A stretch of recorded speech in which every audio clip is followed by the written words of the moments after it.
fakti dhe fati, do të thosha të dyja bashkë, që ju punoni në menaxhimin e banesave, ju ka bërë ju të jeni në kontakt me njerëzit vazhdimisht edhe t'i kuptoni edhe shqetësimet e tyre.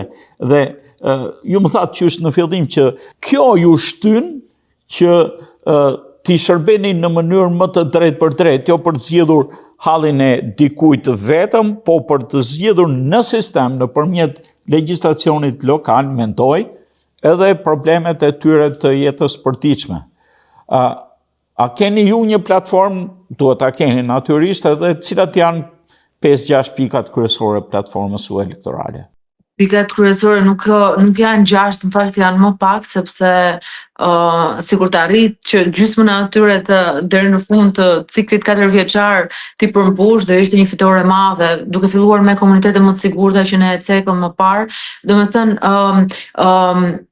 një investim pak më shumë për familjet, për parqet, për infrastrukturë, në shërbim të qytetarëve, siç e cekëm dhe më parë, një bashki më afër njerëzve, më afër elektoratit vet, më afër banorëve, që është në funksion të tyre, që dëgjon më shumë edhe bën në funksion të këtyre banorëve, rrugë që janë funksionale, jo gropa, sepse kemi arritur në një pikë që del jashtë dhe nuk e nevojë më të mendosh. Gjërat duhet ndryshojnë sepse ka gropa kudo.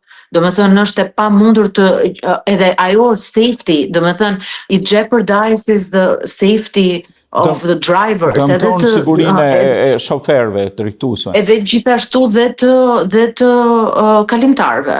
Domethënë janë gjëra të vogla që kanë impakt shumë të madh.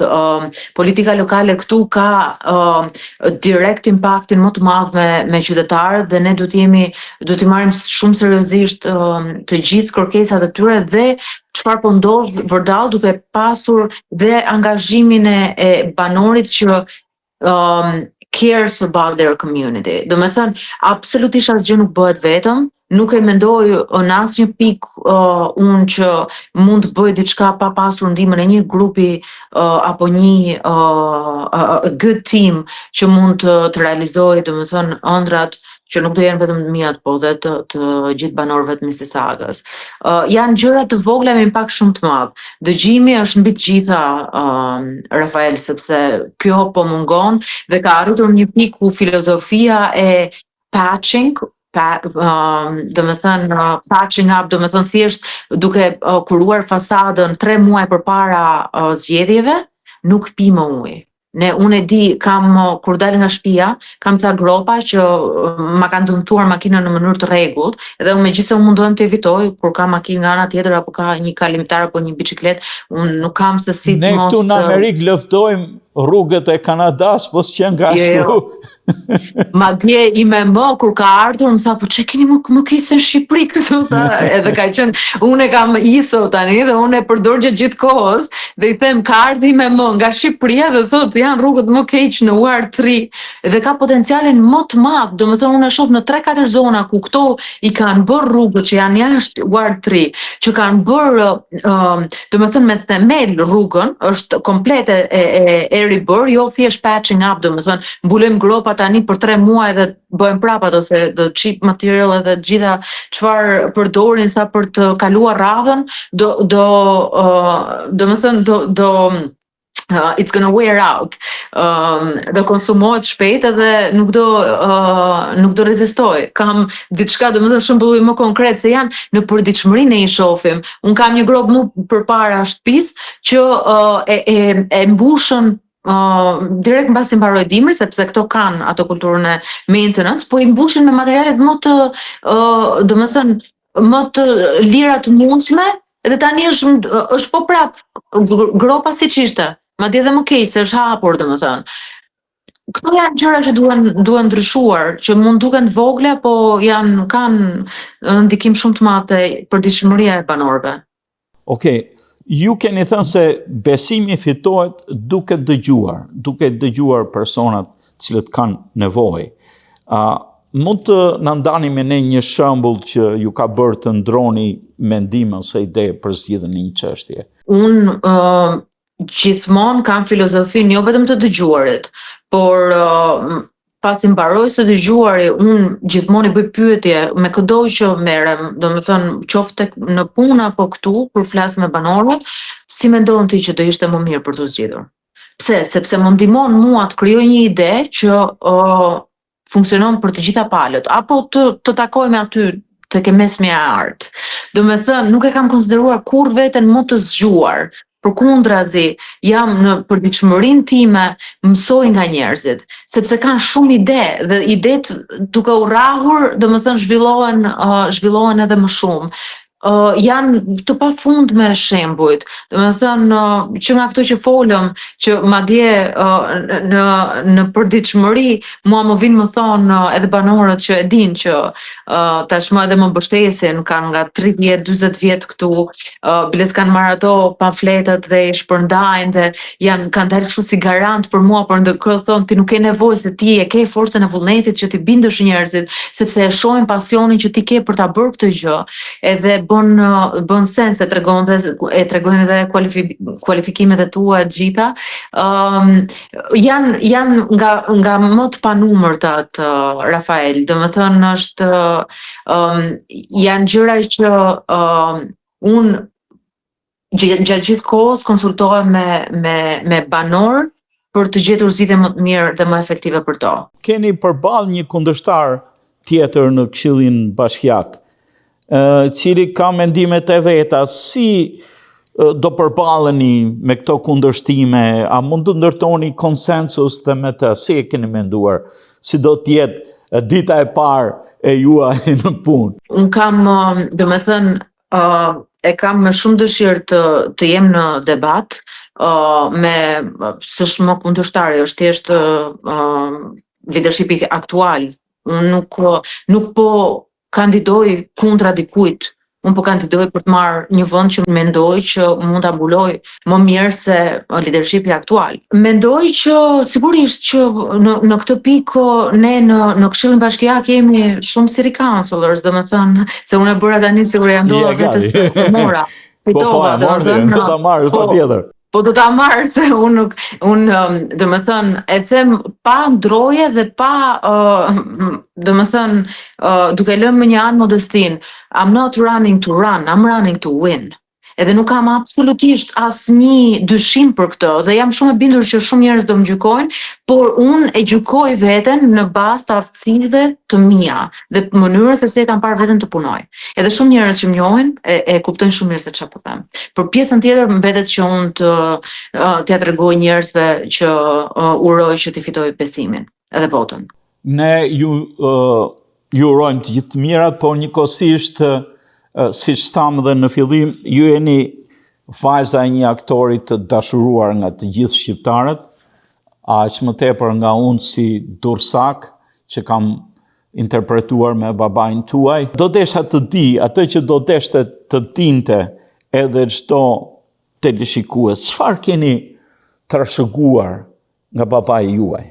Pasionin e zjarrt për të bërë gjërat. Ne shumë herë kemi pasur të bisedë, domethënë atë investimin e madh edhe në gjërat më të vogla, duke mos bërë dallime. Njeriu kur është e ka pjesë të qelësisë vet pasionin për punën, pasionin për gjithçka në jetë, atëherë besoj se dhe rezultatet vinë, sepse Mirushi ka qenë gjithmonë investuar në çdo gjë, edhe në gjërat më të vogla dhe unë jo rrallë them, prandaj ishte kjo ajo që e bëri atë njeriu aq të madh, domethënë që njerëzit e kujtojnë me nostalgji dhe me dashuri të madhe, sepse ai investoi edhe në gjërat më të thjeshta, tek njerëzit vlerësonte pastërtinë, domethënë nuk i ka parë kurrë nga lart poshtë. Madje përkundrazi ka pasur momente që i më thonte, ka qenë vinin njerëzit në afër të tavolina dhe i thonin që a mund të bëjmë një foto, dhe ai thonte me shaka, po unë po mendoja unë që të kërkoja një foto me ju. Domethënë me atë përullësinë dhe modestinë që atë e karakterizonte si njeri, punën e palodhur, unë gjithmonë e kam pasur pasion aktrimin. nuk ka rëndësi se si shkuajnë gjërat, ka ëndra të cilat jo domosdoshmërisht nuk realizohen, marrin forma të ndryshme. Dhe unë nuk mendoj që nuk realizova ëndrrën time, thjesht ëndra ime është në një aren ndryshe. Do jem prap përpara kamerave, përpara debateve, përpara njerëzve, jo duke performuar, por duke qenë vetvetja në këtë rast. Dhe do ju them diçka, i madh gjithmonë thonte mendi aktori, domethënë profesionist dhe i mirë, dallohet nga amatori sepse ai aktori vërtet nuk luan, nuk aktron, nuk di të aktroj, është i vërtet në 100% të personazhet që luan. Dhe këtë dua të bëj dhe unë, të jem 100% e vërtet si Mendi. Si Mirushi edhe ju të lini kontributin tuaj në jetën politike amerikane, por ashtu si që nisëm dhe bisedën si modeli i shqiptares model, që unë do ta quaja me fjalët shqipe gjandarja parë shqiptare, se t'i gëllon keq karabinerja parë shqiptare, e thash për humor. është pjesë e personalitetit tim, domethënë është interesante analogjia me luftën, kur ti ke qenë në luftë, kur nuk thesh më kurrë njësoj, domethënë është pjesë e jetës tënde. Unë kam bërë ushtrinë, nuk ka një Mendi para ushtrisë dhe një Mendi pas ushtrisë. Mendi pas ushtrisë është wired në bazë të atij ciklit 5 vjeçar ushtarak që ka bërë. Ushtria nuk do iki kurrë, ndoshta ika unë, Mendi nga ushtria, po ushtria do iki kurrë nga Mendi. Dhe kjo është absolutisht një e vërtet absolute që me të cilën unë nuk kam frikë të përballem, përkundrazi më ka bërë shumë më të fortë. Edhe më ka dhënë atë disiplinë që duhet për qenë duke e mirë. Në lidhje me raportet tuaja me komunitetin shqiptaro-kanadez dhe çfarë i sugjeron ju jeni relativisht e re, jo relativisht, edhe mjaft e pashme, dhe duhet të nxjerrim në pa vlerat tona intelektuale, vlerat tona në leadership. Duhet jemi pjesë e politikës si ne këtu në Amerikë edhe ju në Kanada. Çfarë do t'i thoje brezit të ri, shqiptaro-kanadez apo shqiptaro-amerikan, pse duhet të angazhohen në politikën e vendit të dytë të vend, që është për adeu tyre i dytë në këtë mes, Kanadaja për ju dhe Amerika për ne. Do të thoya që mos kenë frikë të ndrojnë, se limitet i vendosim ne vetes tonë, limite nuk ka. Në momentin që ti përkushtohesh me dinjitet dhe me punë të palodhur diku dhe dëshiron diçka, ajo do realizohet. Nuk ka limite. Mos keni frikë të ndroni, do të hidheni në arena që ndoshta duken si të paprekshme dhe të rrezikshme, por që të japin një satisfaksion shumë të madh se çdo sfidë në jetë të motivon dhe të përmirëson si njeri, regardless apo pa çka rezultatit final. Është rrugtimi që të çon deri aty që është shumë i bukur, dhe një eksperiencë që do vetet gjithmonë në jetën tënde. Dhe siç e thash dhe I stand by it, I'm running to win, not to run. Atëherë edhe ne të urojmë fitore, për ne e ke fituar, edhe me këtë intervistë për mua e ke fituar, por natyrisht duam që ta fitosh këtë vend në Këshillin Bashkiak për të sjellë përvojat e njerëzve, për të bërë përfaqësuese e halleve dhe interesave të tyre, pasi edhe Kanadaja, edhe Amerika ka nevojë për kontributin e emigrantëve, e sidomos të emigrantëve të cilët vinë të shkolluar, vinë me ide, vinë me mendime, plotësojnë atë sferën politike, por dhe të integrimit edhe nga ana tjetër, edhe të menaxhimit të vetë këtyre shteteve. Mendi, ju uroj suksese dhe faleminderit që ishin në televizorin tonë, televizionin shqiptarëve të Amerikës. Faleminderit për ftesën, Rafael, unë shijova shumë këtë intervistë dhe ishte kënaqësi për mua, faleminderit për mundësinë. Të dashur teleshikues të televizionit të shqiptarëve të Amerikës, po ndahemi me Mendi Kabashin, e cila kandidon për vendin e tretë në Mississauga në Ontario. Ju urojmë asaj suksese dhe do flasim me të pasi të mbarojnë zgjedhjet. Mirupafshim, Mendi. Faleminderit. Mirupafshim. Faleminderit.